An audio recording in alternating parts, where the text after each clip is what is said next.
Welcome to the Soul Craft Your Life podcast. My name is Carmen Marshall, and I'm a life design and manifestation expert, a 7-figure entrepreneur, wellness educator, and a dance teacher. And I'm passionate about helping you create a magical and fulfilling life. Whether you want to discover your purpose, learn how to attract financial abundance, or create more health, balance, joy, and connection in your life, the Soul Craft Your Life podcast has got you covered. 1 part strategy and 1 part soul. Each week we explore both the practical and the spiritual with intriguing experts and fascinating human beings, all sharing their wisdom to help expand what we think is possible for our own lives. The goal? To help you create a life you love on your own terms that stems from your soul. Let's dive in and discover what this life has to offer each of us.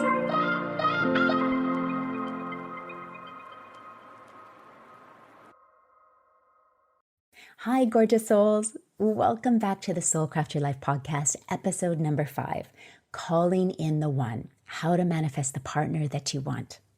So this is a super juicy and important episode, just like last episode where we focused on relationships as well, because health, money, and relationships are the 3 things that we as humans most want and think about. And for me too, purpose, sanctuary, as in my home and the environment that I live in, and my partner are the 3 most important things to me. So a little bit on my relationship history. So I was married for 13 years and then divorced. I then dated for 7 years. And then I finally met my wonderful soulful partner, Peter, who I've been together with for 7.5 years. And of that, married for 6. And it took me all that time to find the person that was really the right match for me. And there were 5 things that I did to call in Peter, so to manifest Peter.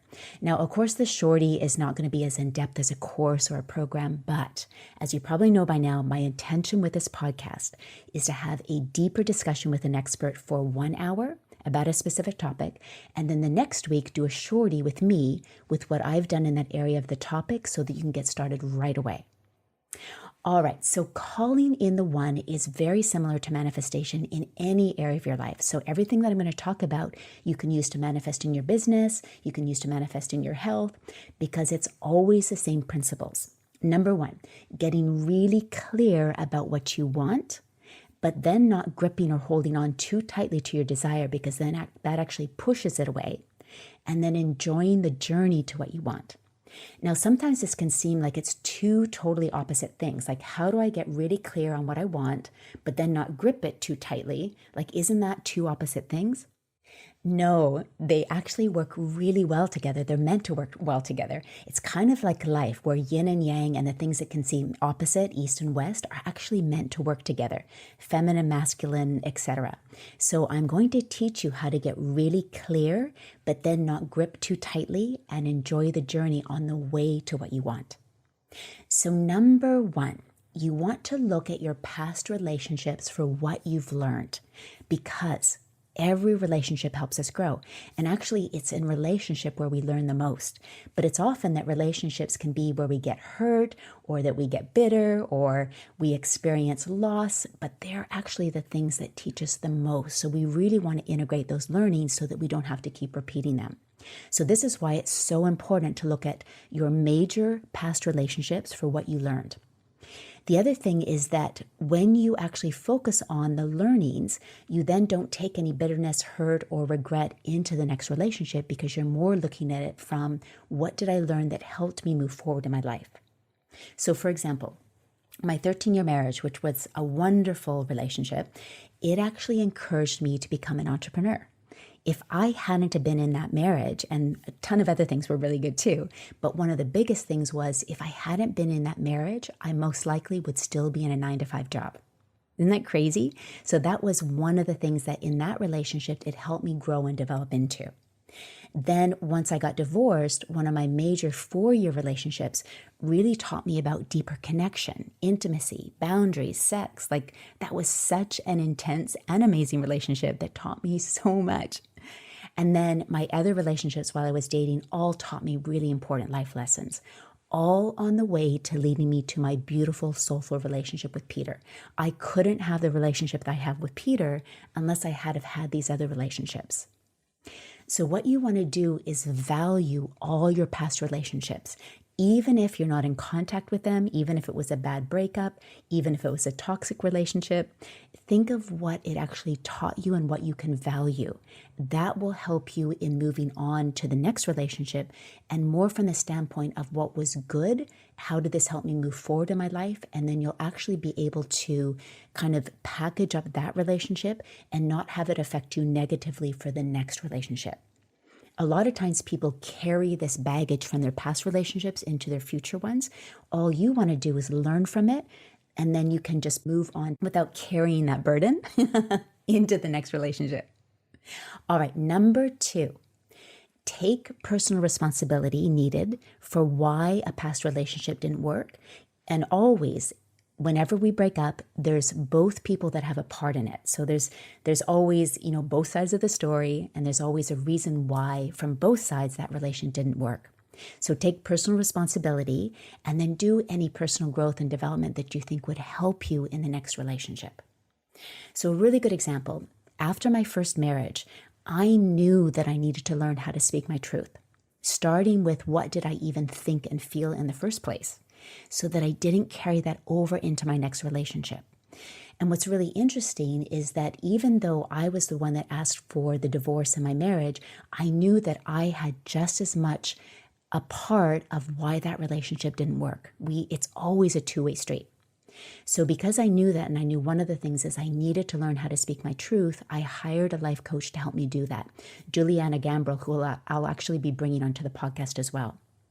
So what for you, when you look at your relationships, where might there be a place that you could take personal responsibility and say, hey, I really need to learn to grow in this area.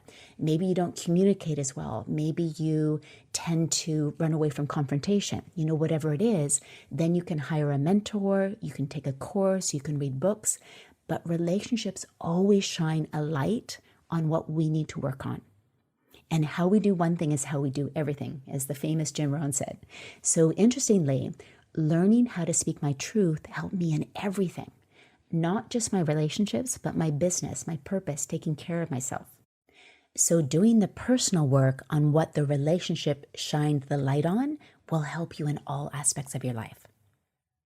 So let me share with you a few books that really helped me in this journey of taking personal responsibility. So number 1, I actually did a mini course called Calling in the One. And so that's why I actually wanted to name this podcast Calling in the One, because this is what actually started me on my journey.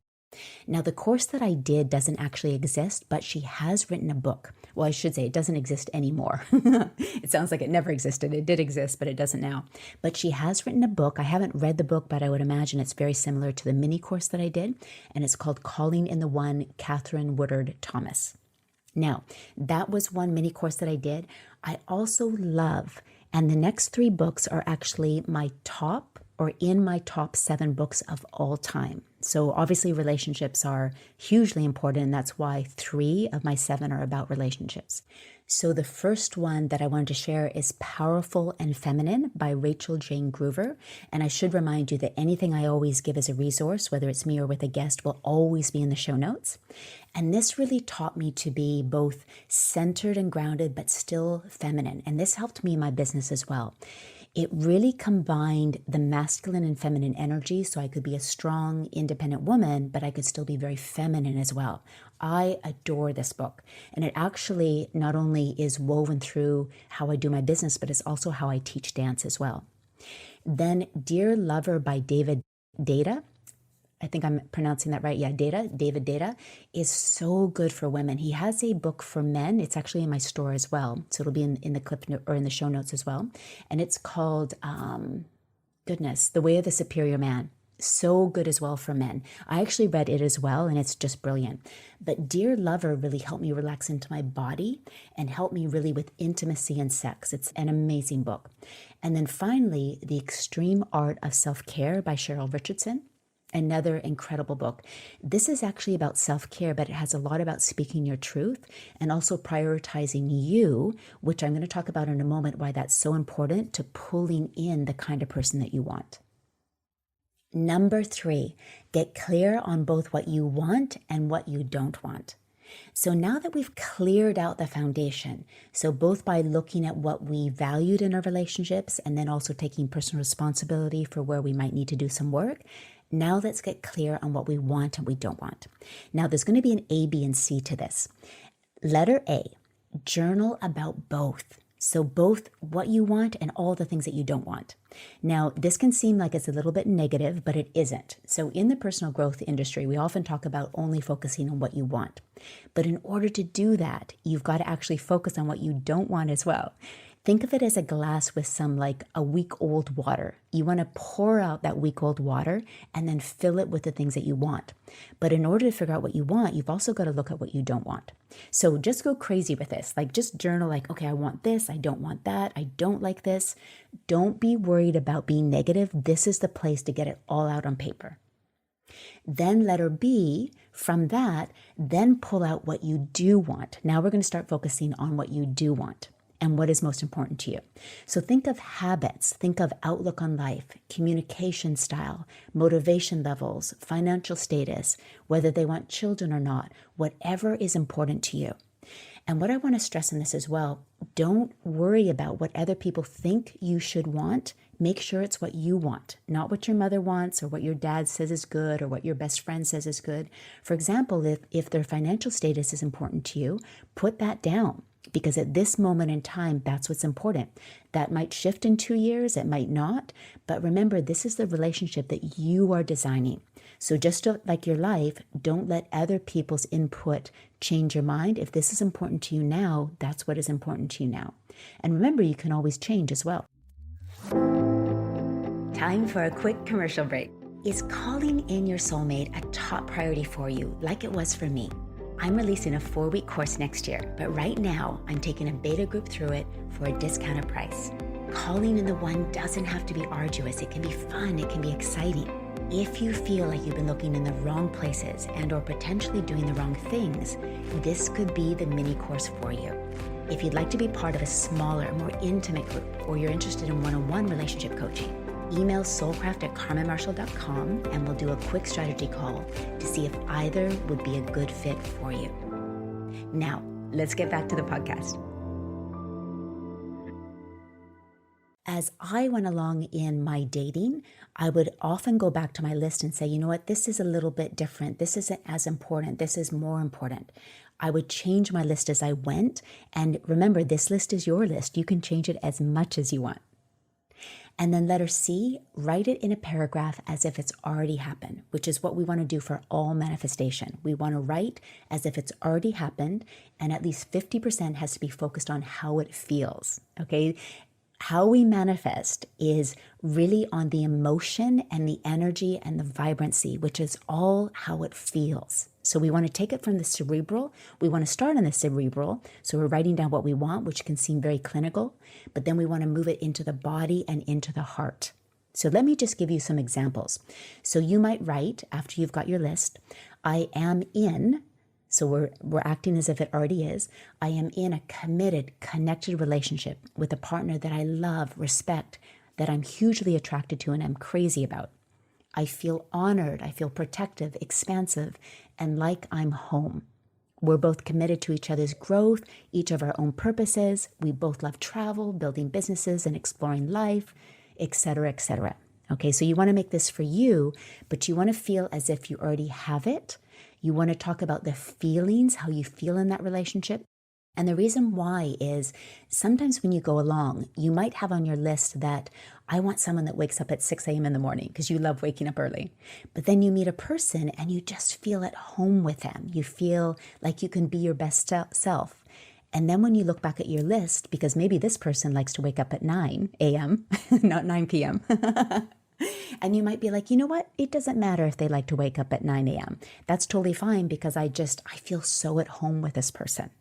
Okay, so the feelings will trump the more clinical things on your list, but it is so important to write that list first because then you can assess later on as you go through different relationships. So number 3, just to review, because there were the 3 aspects to number 3, get clear on what you want and don't want. A, journal about both. Then B, write a list of what you want, what is most important to you. And then letter C, write it in a paragraph as if it's already happened and have at least 50% focused on how it feels. Number 4, and this is a little bit of a kicker, and I use this in business as well. And I'll talk about the business aspect in just a second, because remember, how we do one thing is how we do everything. So number 4, ask yourself who you need to be in order to attract the person that you want, because we have to be a vibrational match to the person that we want. So you can then start writing down, I am loving, I am motivated, I am disciplined. So for example, if you are writing down, I want someone that's fit and they're motivated in their business and they're a great communicator, then we have to be too. So then you would write down, I'm motivated, I'm disciplined, I'm a great communicator. Now, if any of these areas you're like, actually, I'm not such a great communicator, then that's just an area that you might say, okay, I'm going to take a course on that. I'm going to get a mentor. I'm going to read a book about it. And it just gives you an idea of where to put your energy in the areas that would most make a difference in pulling in the partner that would be the right vibrational match for you. Number 5, and this is one of the most fun parts, and it's where we get to see where manifestation and how it actually works. So the art of manifestation.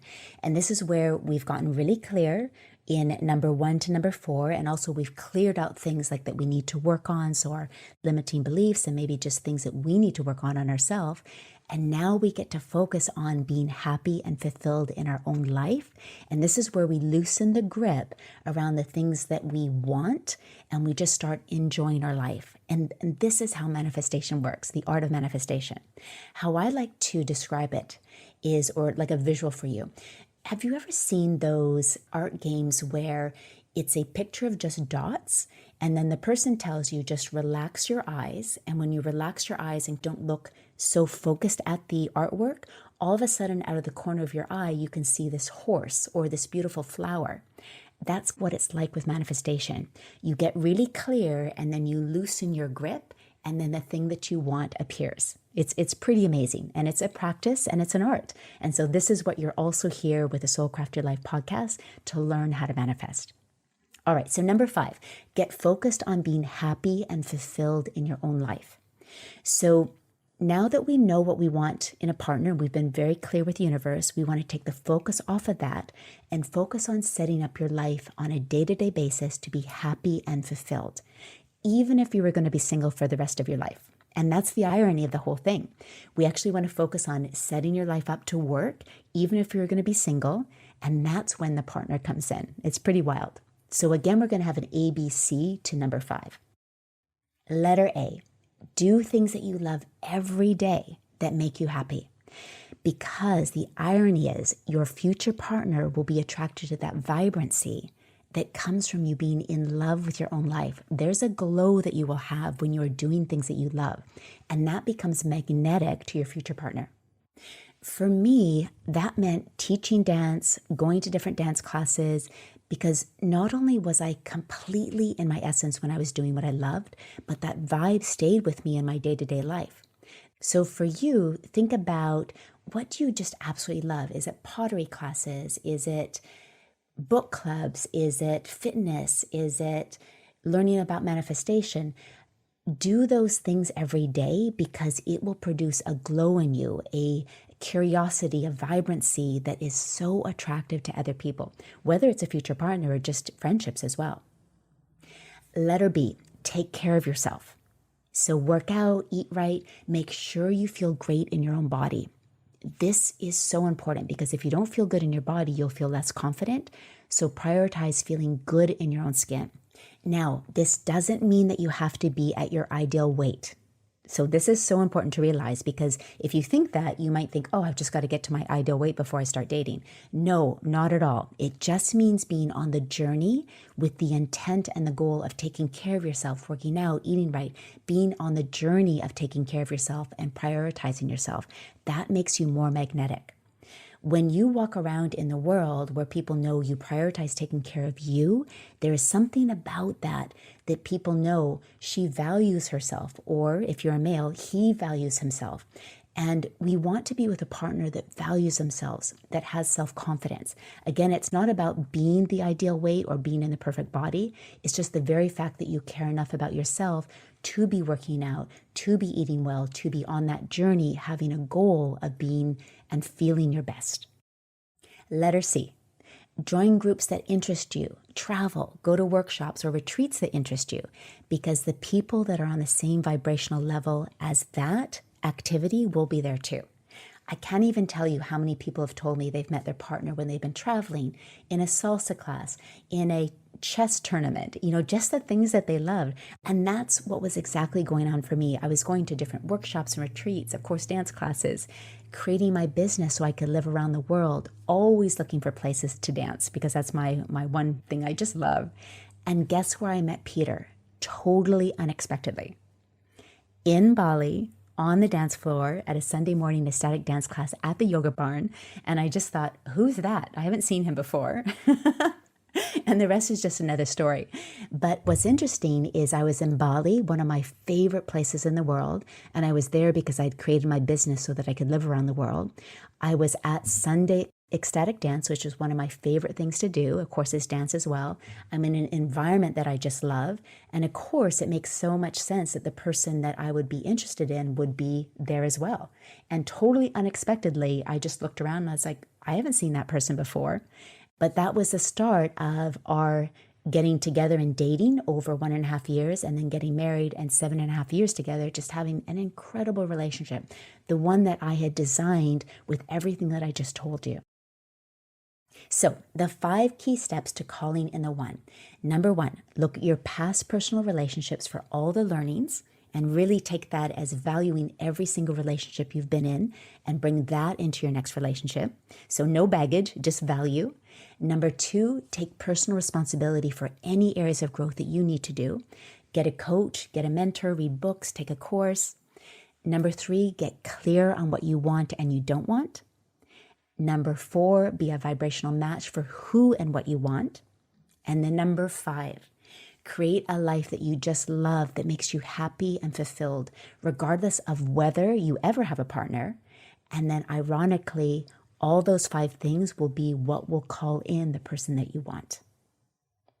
I hope this has been helpful. I just think relationships are so important on so many levels. Not only finding partnerships in a partner that we want to be with, but also our relationships in terms of friendships as well and how we communicate. But for many of us, that partner who we want to be with long-term is so important. I know it was for me. So I hope that was helpful. I will see you on the next episode. Have a beautiful day, evening, wherever you are in the world, and keep soul crafting a life that you absolutely love. I will see you soon. To celebrate the launch of the Soul Craft Your Life podcast, I'm doing my first ever giveaway, and I have 3 really special giveaways. Number 3 prize, any 2 of our Sacred Lotus Love products of your choice from our online gift company. You can check out all of our products, from our tea tumblers, our loose leaf tea, to our journals, our essential oil diffusers, at sacredlotuslove.com. And the prize is valued at $100 for any 2 of our products. The number 2 prize is 30 minutes of one-on-one coaching with me. Whether you'd like to do coaching on your business, your health, relationships, life design, which normally is $250 US. And the first prize, a full hour of one-on-one coaching with me on any topic of your choice, which is normally $500 US.